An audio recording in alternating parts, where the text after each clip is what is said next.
Hi guys, Mark here with Wolters World, and we're outside the San Xavier mission in Tucson, Arizona, or just outside of Tucson, Arizona. And today we're going to talk about is a value chain analysis. This is when you take a firm and you break it up into all the different parts. You know, your manufacturing, your procurement, your management, all these different sections.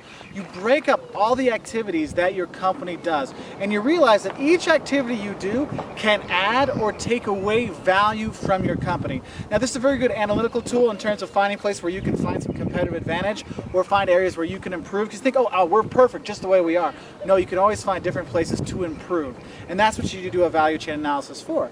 Now, basically what happens in a value chain analysis, you divide up the different activities you do. You have what are called primary activities. These are activities that you use in order to make the product. You know, you're getting your supplies, you're making your product, you're selling your product. There's all these kind of things. The main part you hear about that is inbound logistics. So, okay, I'm getting my supplies to me. Operations, which is actually making your products, so we're putting our car together or whatever.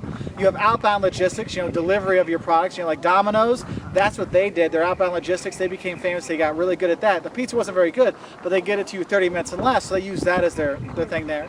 You have your marketing and sales, so if you have a good sales staff, marketing team, they can help sell things.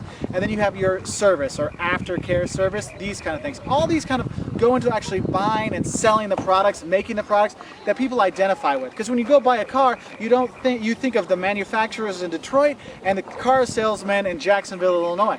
You think of these guys. You don't think of the manager, you don't think of the accountant, these kind of things. And these things you don't think about, these are the secondary activities. Okay, these are things in the background. The firm infrastructure. Basically, you know, how is the office set up? How is your procurement? Who's the one founding the paper? How about human resources? Think about it. If you have a good human resource department, no, they don't actually make the cars, but they can find the right people to make them, to make better cars. Okay. Also in there, you have your management team, you have your IT department, all that stuff in there, your accounting, your legal. There's all kinds of things, activities that go on behind the scenes that can add value to your firm. Because if you have a good management, hey, you can go a lot farther. It's kind of like if you look at basketball, football teams, things like that. If they have a good manager, they can get the most out of not the best players. Because you know what? The best team doesn't always win. It's the best one that works together. So having that good management team can help out. Okay? So when you have these different activities, okay, you see, okay, how are we doing? How do we compare to everyone else? Because you could benchmark yourself against them. But you might say, hey, how are we going to help ourselves out? So if you look at some examples, like I told you, you had Domino's Pizza, they focused on their outbound logistics, they developed that so it could be 30 minutes or less. So what are all the strategies that went into that? Okay, we got to make our pizzas can be that fast, we got to have our locations that go in there, we got to have our delivery drivers know the area. There's all these kind of strategies that go into it to improving that kind of thing.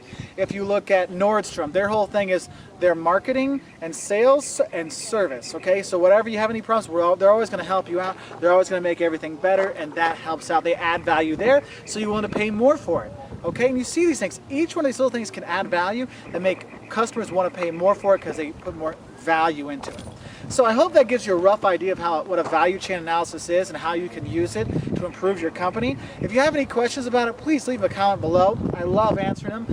If you have any other questions about marketing or business strategy or all kinds of stuff, or you want to learn more about this mission here in Tucson, Arizona, check us out at our website at www.woltersworld.com. And please like and favorite this video, and we really appreciate all your subscriptions. Bye from San Xavier Mission outside of Tucson, Arizona.